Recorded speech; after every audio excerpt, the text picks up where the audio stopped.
usually someone doesn't get their fists up and get upset when you speak from a place of feelings and needs, because you can't debate my feelings and my needs. They're just mine. And I'm not saying judgmental things like, oh, you always do this. There's no projection, but again, it just comes from like, here's what happened, here's what I need, and then here's what I'd love to see happen. And the request is important. And that's the funny thing about when you don't say anything and you walk around complaining, is like, well, you'll never get your needs met if you don't say something. Welcome to the Warriors at Work show. This is Jeannie Coomber, your guide and host. This is a show for men and women in the workplace who want to move from the predictable to the potent.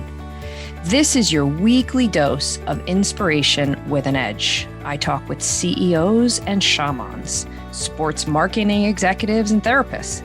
All of us are like-minded thinkers and doers who tell stories, share wisdom, and challenge each other to have the best life possible inside and outside the office. Welcome to your Warrior Conversation. Hey everybody, it's Jeannie. Thank you so much for joining me. So today we're going to tackle a subject that makes a lot of people uncomfortable. It's the subject of conflict and getting ourselves to feel a bit better about it by talking about different ideas and skills and modalities around how to be with conflict and how to move through conflict. So I brought in the most skilled person that I know in the subject, who is Ann Mehl. So Ann has had an executive coaching practice for over 20 years. She is very well known in the Fortune 500 space, as well as startups, as the go-to resource around leadership vulnerabilities and helping people to identify conflict, work through conflict, and then learn from the conflict. This is a woman that actually is sitting in the seat of difficult conversations every single day. And she does it with incredible intelligence, sincerity, heart, humor. And I feel really, really blessed to have Ann in my circle of trust, and was so happy that she was willing to share these ideas and principles and practices to help all of us feel better about conflict. Okay, Ann Mehl is in the house here with me at Warriors at Work. I'm so thrilled. Thank you, Ann, so much for being in this conversation with me. Yes, I'm so pleased to be here. I love, as I say, playing with you. And this is one of those places we can do that as coaches. I feel like we've been talking about this for a while. So I'm super psyched to bring your wisdom and your genius to my community. There's so much richness here.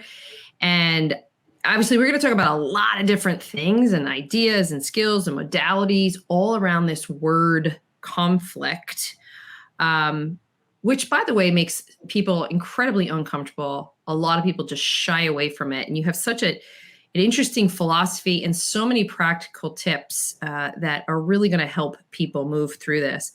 But what's so interesting about it, like, you consciously chose to be in a career, to be in this seat where you are in the middle of conflict day in, day out. So I would love for you to start by telling us your journey.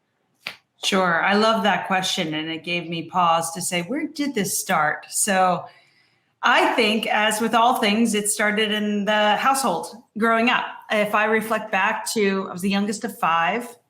And if I were to give you a snapshot of how my mentors, otherwise known as my mom and dad, handled conflict with relationships and people that would probably be related to us, it was pretty dysfunctional. It was a little old school, if you would. You know, my dad's mode that I observed was, if he got upset with someone, he pretty much would shut down. He wouldn't say you're dead to me, but he would kind of give them the cold shoulder. And then it could go years where he wouldn't talk to them. And my mom would do a different move. I think her conflict move would be to like take it in, keep it together, not say anything, be avoidant. And then it would build like a tea kettle. You know, it would turn from steam into... Are you Irish? That's an Irish trait. There you go. Ding, ding, ding, ding. Irish Catholic, Irish Catholic, Irish Catholic. There you No go. offense to all my Irish Catholics out there, but that rings true to me too. Yeah, like a passive aggressive kind of move. And then, but she would lose it, and you'd lose it over something that was more inconsequential, which would be confusing to the person. Like, was this that upsetting? But for my mom, it was a build. So I think it was probably just seeing what didn't work brought me to wonder, this has got to be easier. There's got to be a way through. There's got to be a way to approach this with folks when you're not happy with something, but I don't have the tools. So that's where I leaned in and started to do some reading. And as you train as a coach, there's mediation tools out there. So I'm still a student. I'm still working on it. That's why I'm intrigued by it. I find it really complex, and I have my default settings. But I think it was probably, from the early days of not knowing a way through and being, shy about saying, what my feelings were on something. So interesting. So you use the curiosity from obviously like a dysfunctional situation as a path to where you sit right now, which I'm sure is pretty common, right? Yeah, it's like you study and then where do you find yourself? So right, exactly. Where do you find yourself? I love that. So in your experience working with co-founders and startups, which obviously you work with lots of different people, but that is certainly something that you have deep, deep expertise around. You found that they tend to foster a culture where honest disagreement is not only acceptable, but it's encouraged. And you refer to it as good conflict that's rooted in humility and curiosity. So tell me what you mean by good conflict. Yeah. And I would say I give credit to Amanda Ripley, who has written a book called High Conflict, who has come up with a lot of these terms. So they're not mine, but I think of it as almost like clean pain or dirty pain, like, Ooh, ever heard of that one? That's there. Clean, you said clean pain? Clean pain or dirty pain. Clean pain or dirty pain is like dirt. Like clean pain is I bumped my knee today on the side of my desk, and it hurts. It's straightforward. The dirty pain is all the other narratives I say about the fact that I'm the person who bumps my knee and that the desk shouldn't have been where it was. And if only I had a different type of office, and like a pile on, excessively cloudy, unnecessary, unhelpful. So it's like there's a subtle difference. It's both pain, but one is like you're doing it to yourself through your thoughts. And the other is just pure, I have a bruised knee.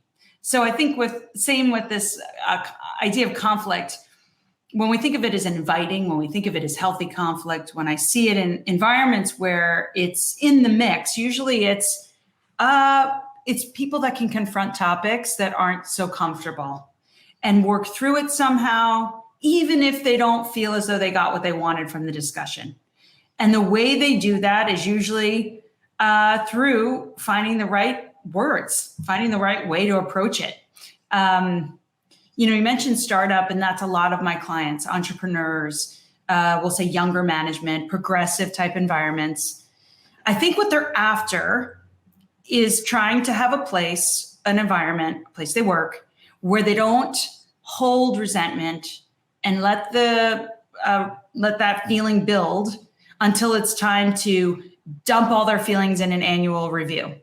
I think what they want is a more regular exchange of, I'll call it like clean again, but a way to say, hey, that meeting we were just in, it didn't go like I thought it would. Do you have 5 minutes? Basically, let's unpack it now so I don't carry it around, and we can do that thing called radical candor, which is another book out there, but a term, and be more transparent in our culture rather than do some other move like a backdoor conversation.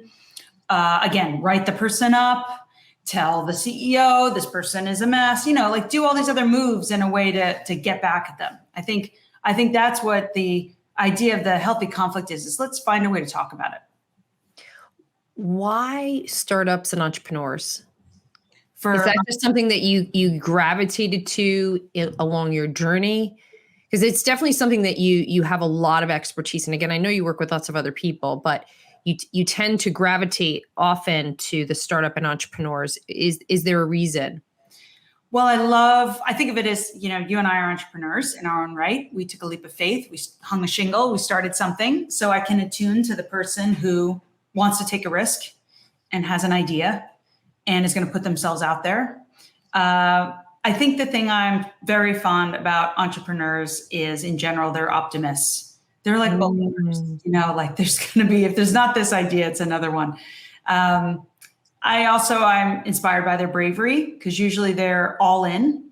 And that means like fully enmeshed in the business they're going to do. That means the whole life comes with it. And so they don't punch in and punch out. So I think those are some of the elements of why I've gravitated towards companies that are like kind of startup in nature that have scaled over time.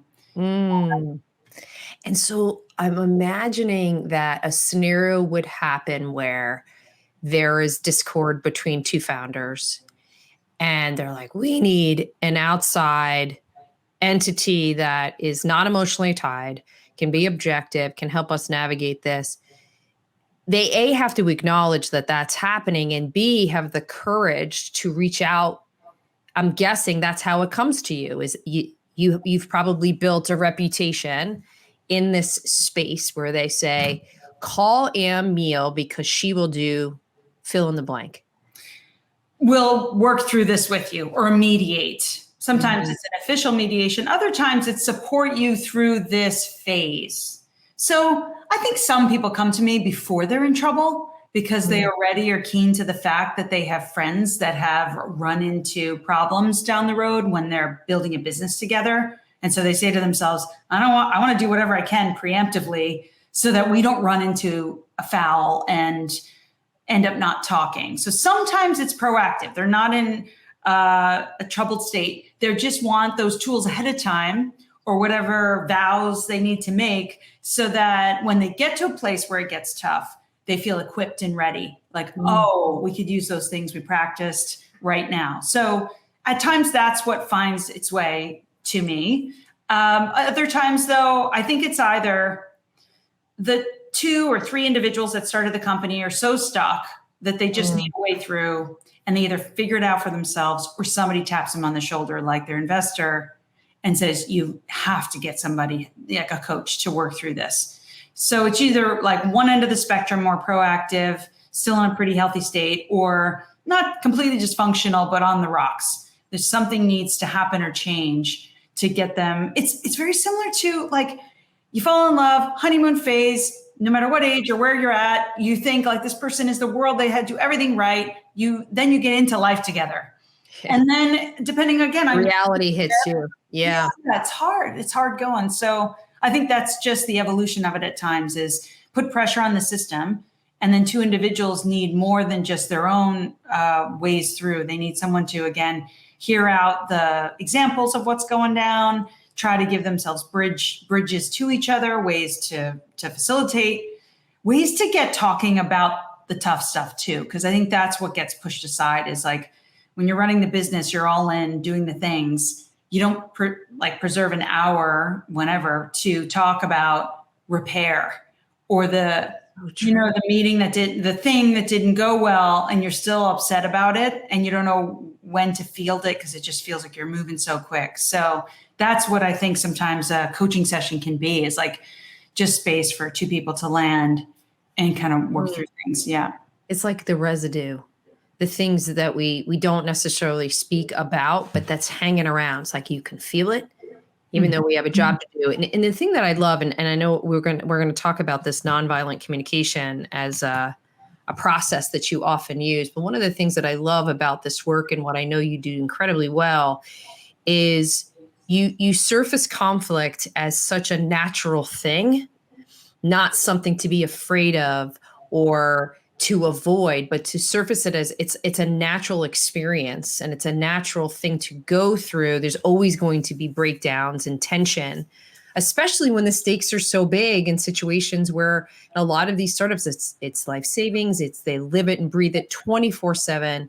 It's everything. It's all encompassing, like what you were saying. And I just love that you take that tack. So I'd love to talk about this training that you're very steeped in around a process that's designed to increase empathy and improve the quality of action. It's called nonviolent communication, or NVC.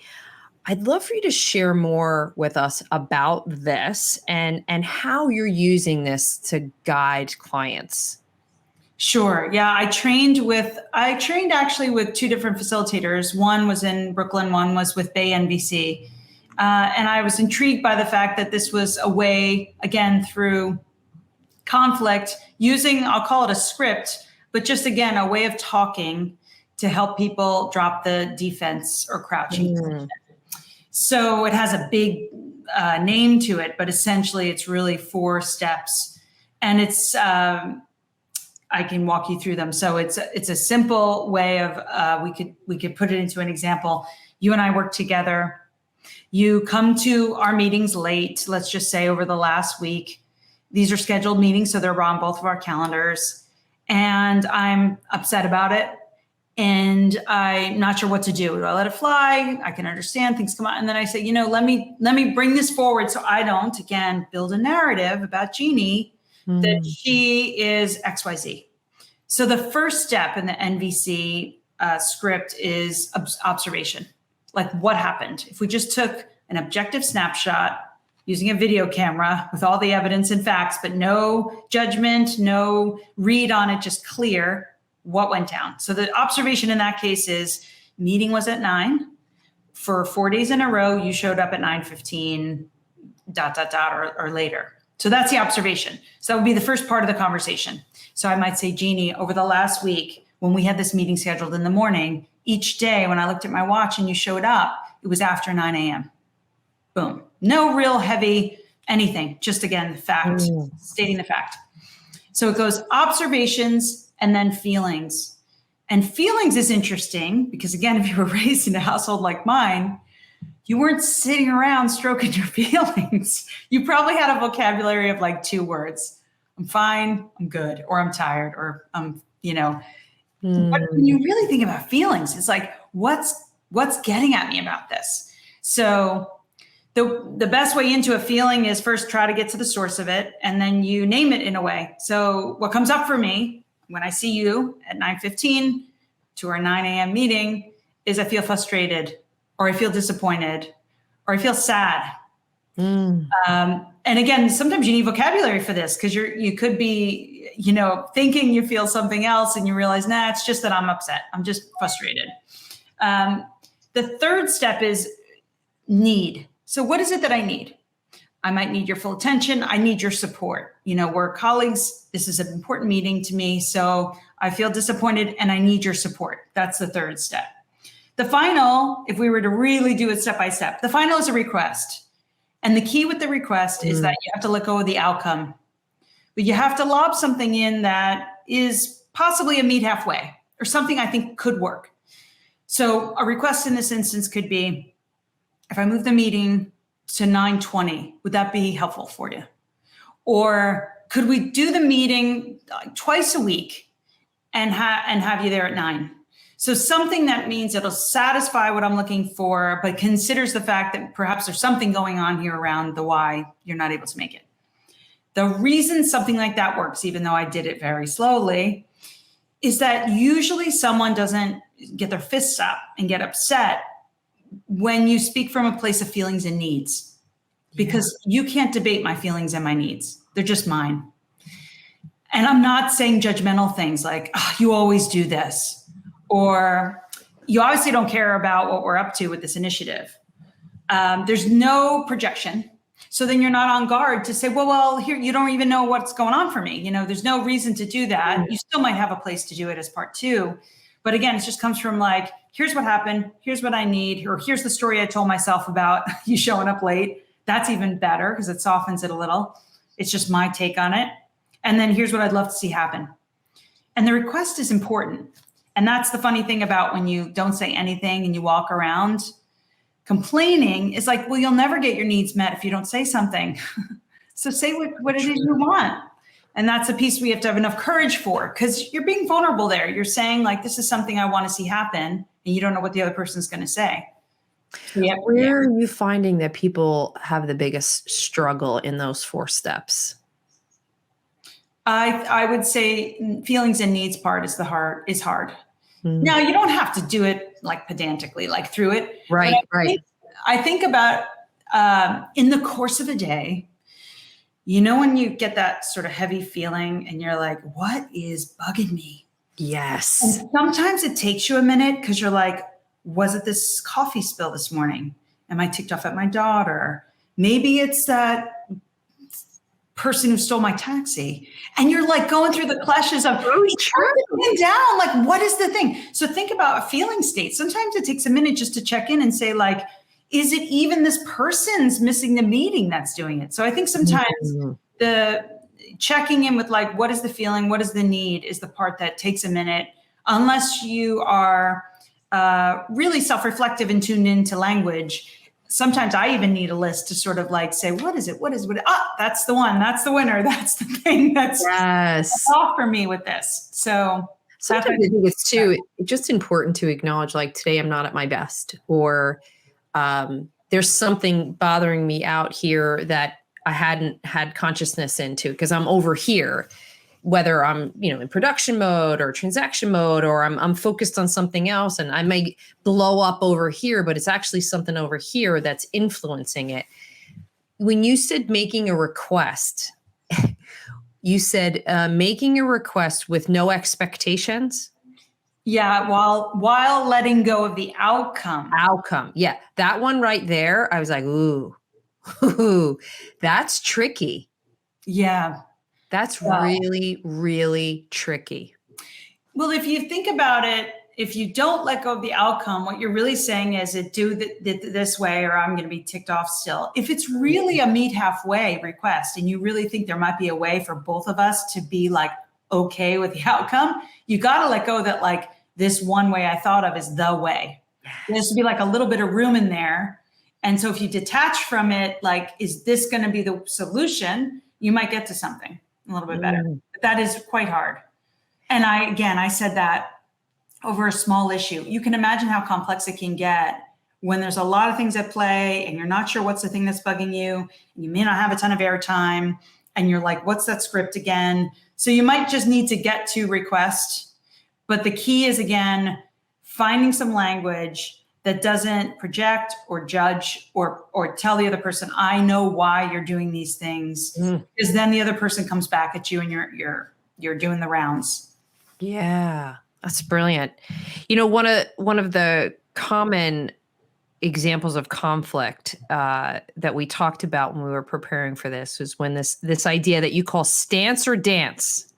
And you said, well, there's a decoupling that has to happen. So I'd love for you to share more about that.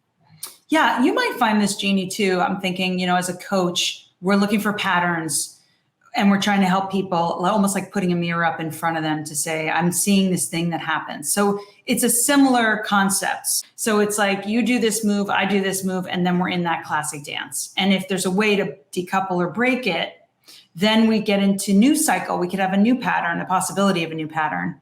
But we have to first recognize, like, do you see what are the moves that are the functional ones? So, and you're the strategic witness that's observing the patterns and can call out dance, stance. Okay, where do we need to make shifts? That's a pattern that will cause X, Y, and Z. I love the phrasing of it because it makes so much sense. And it's like your brain can immediately go to, oh, am I digging in? Or am I like willing to flow with this? Right. Sometimes too, it is helpful to use like a map or metaphor because it neutralizes that we do the things wrong. When you have even terms around this, you're saying to someone, there are moves that we all do and you're doing one too. And yours is dysfunctional because, and you share that, by the way, with lots of other people. Yeah. Why don't we look at the pattern? Because it's like, it's really not helping the situation. Probably is making you feel like you're in a loop that you can't get out of. So I watch for it. It takes a while because I'm not in their workplace and I'm not sitting over their shoulder and I'm not looking at every email they write. So I need to do a little role play excavation of detail to figure out what that pattern is. But you could figure it out for yourself. I mean, we all kind of get to know ourselves. And sometimes you realize, oh, wow, I've got my own. My own is to go quiet and oh, I know it's such a waste of time, but it feels so right. So yeah, I just call myself on it and say like, okay, yeah, you're not I'm going an avoider. I'm an avoider if it gets too ugly. I just stick my head in the sand. It's very, very interesting. And I think that's I'm sure this is going to resonate with you in this type of work that we do, because we are often the witness. We're also reflecting on whatever it is we're seeing and experiencing it and comparing it to our own development, our own conditioning. And very often I'll leave a coaching interaction and sit with something that I'm like, yeah, that one, I get that one. I've done that, been there. And sometimes even offering that up in the coaching conversation helps to create a connection, as well as like, I've seen it, I've lived it. While we're going to talk about modalities and way that you can push through it, I just want to say that I see you, I hear you, I feel you. I was there. I know exactly what you're doing. Like what you've shared, this is really important, deep work that is so transferable anytime, regardless of role, regardless of company. The way that you frame it, and again, you're normalizing things as a part of the human condition. And we also talked about this idea around emotional regulation. And you shared with me that statistically 75% of our day, which I did not realize, is managing our emotional state. And there's a great tool called a mood meter that I'd love for you to get into. Sure. Yes. Okay. So the mood meter is not mine. It is Mark Brackett and Robin Stern's work, and they're out of Yale's research on emotional intelligence. How the mood meter lives in schools, by the way, is through a tool called Ruler. So it has another name, but essentially it's a grid. It has colors on it, and it has a whole bunch of words, and they're feeling words. So it's a map. It's basically a way to place yourself. Am I high energy? Am I low energy? Am I in a pleasant state emotion, or am I in a less pleasant emotional state? The concept is you have to name it to tame it.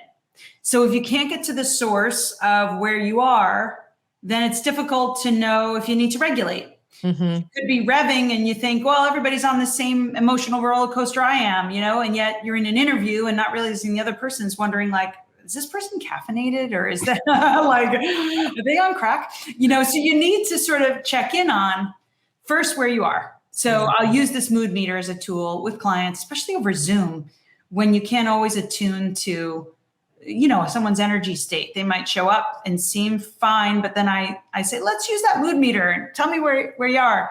And they'll pick out a word that's like, I call it high red. It's high energy, but on the unpleasant. It's anger. It's like a big red word. And that helps me know, oh, what's going down or what just happened. So do we regulate in that moment? We might.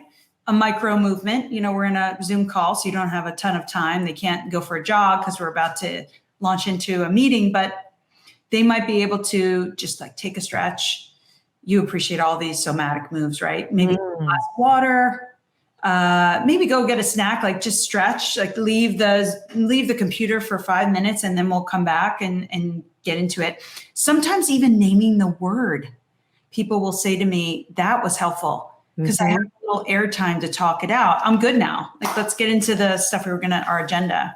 So sometimes that is even a small, like bring the energy down slightly and like over to the pleasant mode. But again, it's just a map, but it's amazing how we have our words we go to. I'm good, or I'm fine, or I'm stressed. That's the same word everyone else. Yes, right? busy. I'm busy. Like, let's just get to it. Yeah, I don't really want to talk about it. And you're like, we need to talk about it because it's absolutely influencing what we're about to try to get through. I love that. Yeah. Again, it's another example of what's going on outside of what I'm seeing or feeling or sensing just in this interaction. That's really important for us to name and surface. Or I'm triggered. Yeah. That's the amygdala work, right? The fight or flight. Or I'm anxious, and let me try to figure out where that's coming from. And then we could even talk about, well, how long have you been feeling that way? we could stay with it. We could talk about measurement. Have you been in an ambient state of anxiety for the last week or month? How are you refueling, if at all? How are the people around you feeling about being in a work mode with you? Because that's, I think, one of the most brilliant things, through Mark Brackett's work, there's defining this thing called emotion contagion. Yeah. I've written a little bit about, and the idea is that, especially when you're in a position of power, so you're the founder, you're the CEO, or you're just in the C-suite, you don't realize that your mood leaks out and affects other people. So you might think it's just something that you're dealing with and no one can tell, but you'd be surprised that people can read that high energy, tense, a little bit of agitated state. So again, all the more reason to know I don't want to develop a culture where this is all over the place, because I am not regulating myself and figuring out what I need to do. So, what I love about this too is you're bringing feelings and needs into the business conversation. Yeah. And what I find that when people are in, business mode, there's no time for feeling. It doesn't matter because, we have to do X, Y, and Z. And it's like, absolutely is influencing everything, how you're showing up right now, what you're doing, how you're making choices, how you're making decisions. So even just the simple exercise of telling me where you are on that meter, like what's the word? And is there more there that you want to unpack is incredibly important, like really, really important. It brings you back to this is about us helping each other from a human being standpoint, not necessarily being so focused on our competencies and making your business skills sharper and more refined. It's no, we're bringing in the human experience into this. So I think this work is just incredibly, incredibly important. And some of the other things in that the Yale Center for Emotional Intelligence also talks about this name it attainment, which you mentioned. But the 4 things that really jumped out at me when I think about today's work environment were these 4 emotions that I see often as anger, overwhelm, worry, and fear. What's your reaction to that? Well, without going through each definition, which I think would be useful, it's like, let's see, I don't know if you mentioned this one, but a big aha for me was there's a difference between anger and disappointment. I don't know if you think about that, but if you think about what's something that usually is a disappointment, what is it defined as in your mind? My immediate thought was something that you didn't get that you really wanted. That's right. Like expectations weren't met. Something that feels unfair. Now, anger is a different vibe to it. So even just subtly knowing the difference between the two means you can regulate differently, or you could do a move that's different. So when I'm disappointed, I might not feel the need. It's not that heated, and I can usually call a friend who makes me laugh, and it takes me out of that cycle, that kind of loop of ruminating over why didn't this work out? I can feel it differently. Anger is going to take something else, a different strategy. So anger, again, it's different than fear, different than others. I might have to do a different type of move because it's going to require more emotional labor to it. As far as all the words in general, and even post the pandemic, why are they still afloat? I think it's probably always been in the workplace. I think we're very aware of this now more than ever. We're talking about mental health more than ever, which is brilliant. I think, though, we're still trying to figure out best combination of things world thinking, new progressive. We want to incorporate feelings, but we don't want to get too woo-woo. Yes. We want for you to do your regulation, but we're not going to do yoga in the office. It's striking some sort of weird balance. And who's to decide what is balance anyway? What is the right formula? I do think there's a place for, again, if a lot of folks are plagued with a state of compromise in whatever way they're feeling those emotions, I think it has to be talked about. Because otherwise you're just expecting them to be highly productive in the midst of it.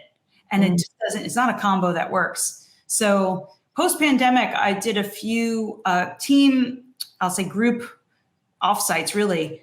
And they were about coming back into the workplace together, meetings. It was just to talk about how are we going to do this, people? Like, how are we all feeling? What are we going to, and it wasn't about an agenda yet. And it wasn't about setting up the strategic goal for the new year. It was really about like, okay, where have we been? What's everybody been through? How are people coping now? Anybody got something that's working?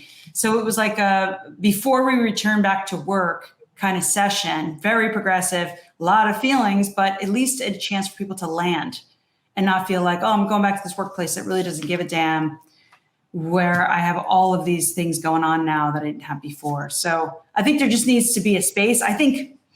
Sometimes I think the reason people aren't happy with work has to do with lots of things, misalignment, other things. So, but the state of the world, the news cycle, et cetera, are going to cause like a pile on if you haven't found a way to work with, again, your feeling state.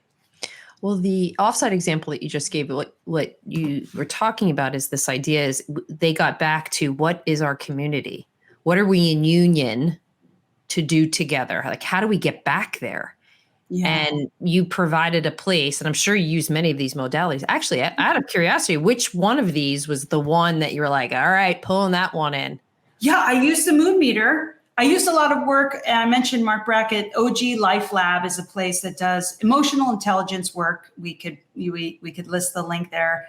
And what it does is it helps a team to use that mood meter regularly because you're all speaking the same language. And I use that a lot with this team to first do the check-in and then to say, let's integrate this now as you move forward so that it's not just, oh, that was one nice session we did with somebody who's interested in feelings. It's actually in the water.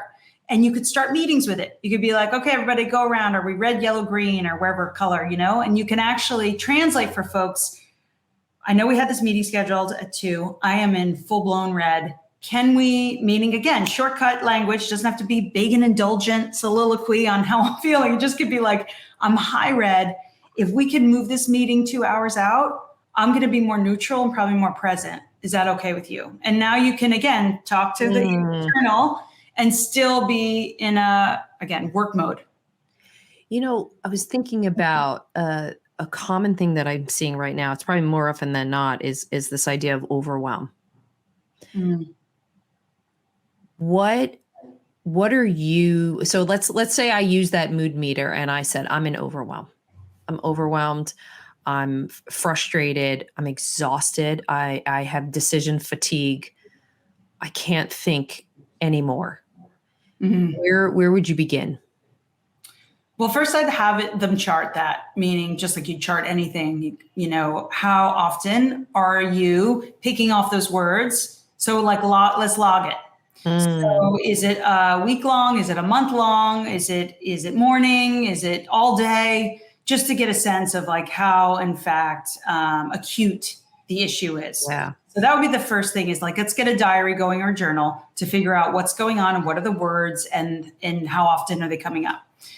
And then I might talk from, again, a place of, okay, how is it working for you? Meaning what's in front of you? Are you finding it's getting in the way? Are you finding it's hard to focus? Are you finding you can't do the fundraise, whatever it might be?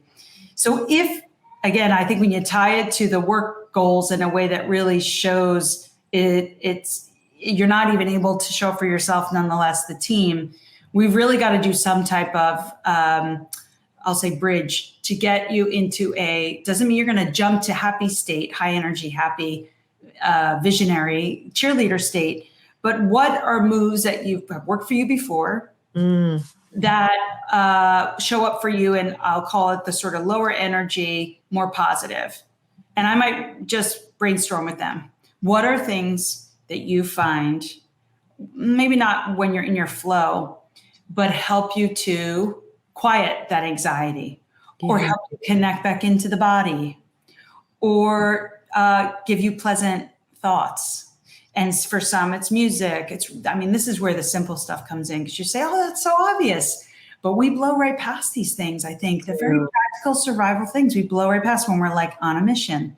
So I'd probably start to think about in a very authentic, practical, real way, what has worked for you before.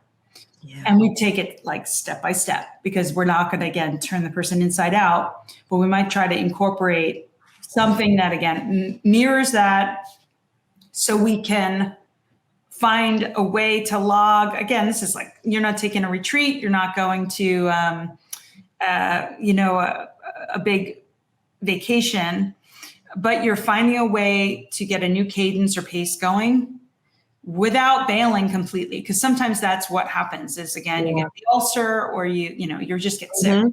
So if the person isn't wanting to check out completely, how do we build in a new calendar of things they do or can do to help themselves get more like in tune with, again, their more positive energy and less activation is kind of what I call it. Yeah. And that's brilliant how you just laid that out. And I also was thinking about, you'll often hear language, well, it'll be okay when I'm only in this for another 30 days. But I'm not sleeping, I'm not eating, and I can't figure out why I can't focus. Like, okay. And I think it's what's really cool about what you just said too is you're granting being to whatever's going on for this person and giving them the space to process it. And so I often feel like just allowing that to happen, especially the people we're coaching are really bright, really accomplished, high functioning, tremendous capacity. These are people that can handle a lot. And they feel somewhat guilty or less than sometimes if they show like these human moments where I'm a human being, I need a break. So I think it's really cool how you just articulated that. I'm curious, what are you seeing right now as the primary, you could call them conflict challenges or challenges full stop for people that you're doing this work with every single day in the workplace? Yeah, I mean, as you were talking there, I was thinking, I find it hard. So, meaning, this idea, I mean, if you were to say to someone who's that intense and that high of a performer, we've just got to figure out a way to do that stretch routine in the morning. They'd be like, you don't need to do this in my world, like stretch yourself. So, 10 minutes in the morning, 10 minutes at night. And I try these things myself too. Yeah. And it's like, but the morning for me with a little 3-year-old in the house is like jump out of bed, someone's screaming, and run to action mode. So I don't like jumper cables in your nervous system. Sometimes it's like, highly another day. So the morning journaling and all doesn't fly, but there's a way that, again, I got to find the pocket for myself, or I'm just preaching this and it's going to show itself. The other piece I'll just say, I think it was so interesting what you're saying, the life deferment plan is what I call that. I'll get to it when life deferment plan. I love it. Yeah. It's like, oh yeah, I'll do that Ironman once I sell this company. And it's like, you hope that it's waiting for you when that, or the body's even able to do these things by the time you get to that other side of whatever it is, hypothetical. So what am I seeing was your question in the workplace right now around, we'll say, just patterns or crisis? Well, things that you would put into the conflict category. We talked about some of the emotions that would absolutely be a contributing factor to a conflict, but I'm just curious from your standpoint. I said overwhelm. What comes to your mind? Yeah, I would say I think it's tied to uncertainty. So specifically with some of the startups that bank with the likes of the banks that are going down and not knowing what the move will be or what they're supposed to do and showing up at the front doors of the bank. I mean, all different things because people are panicked. With that uncertainty is tied just a level of anxiety. And what I'm noticing is that anxiety kind of permeates a clarity around making decisions and or the relational maybe connectedness they had with their co-founder or with their C-suite or with their investors who they might have been close with before. There's like a misjudgment or a fear, just like a fear that makes them unsteady. So what comes my way are just people that are not feeling steady and making some objective and balanced, grounded opinion on what moves to make, because it's like the earth is moving underneath them and they're not sure like what direction. So, yeah. How do you study them? Well, I do see a lot of, let's say, co-founders which could be 2 people, 3 people. And usually what I say is, let's get going straight away. Let's not put this off.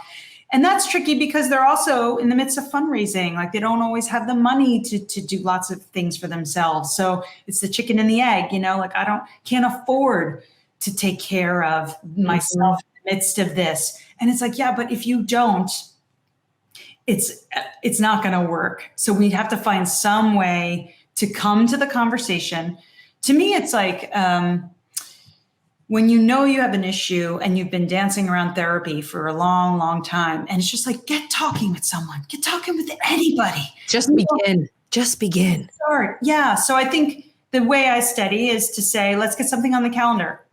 And perhaps we talk more often in the beginning and then we'll taper later. But let's do like a once a week.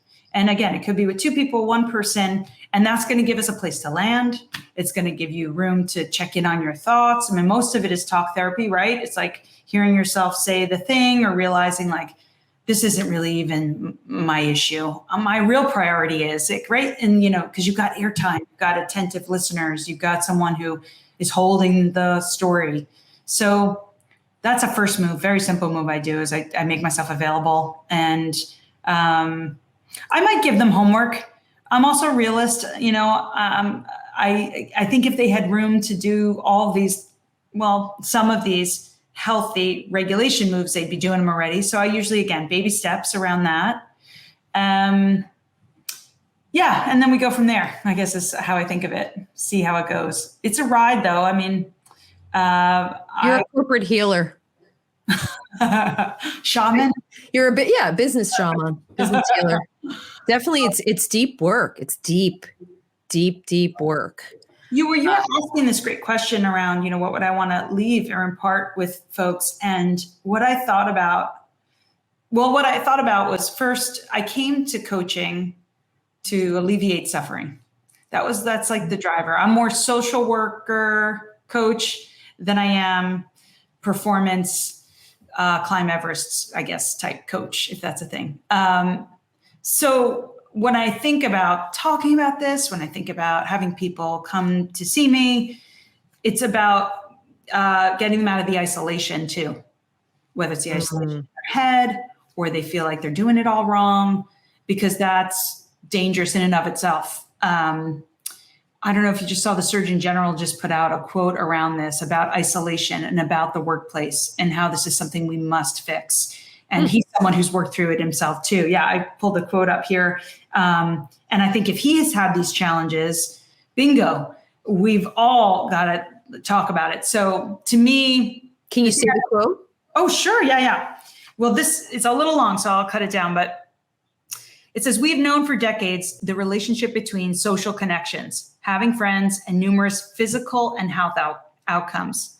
And it was around an essay that Vivek Murthy, the Surgeon General of the US, that he wrote because he struggled with loneliness and depression. And it's a powerful essay. And this person was commenting on it. And he was saying, but to fix the problem so brilliantly described, we need to do much more than rebuild community and learn how to have civil discussions with people with whom we disagree. Although both of these things are important, much of the contemporary work life is structured as a rat race, with work hours and demands that leave people exhausted and without the emotional bandwidth to engage with their friends and loved ones. And it kind of goes on from there. And this person wrote a book called Dying for a Paycheck. And I just thought, wow, this is really powerful. So to me, like the takeaway that I had in mind was like, don't go it alone. Whether you see coaches like us, or you find yourself a therapist, or you just dial in a friend, this conversation around building a company or being at a job or shouldn't be one that you hold as like your own personal cross. There's lots to it. And yes, it is a stressful economy.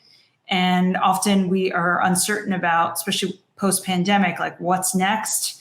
And so there's a lot to work through, but I don't think you have to hold it in or think that you have to be stoic about it. I think this is— And figure it all out yourself. Yeah. So I'd say like find help, find support, and there's all different types out there. Last question. Who do you follow and why?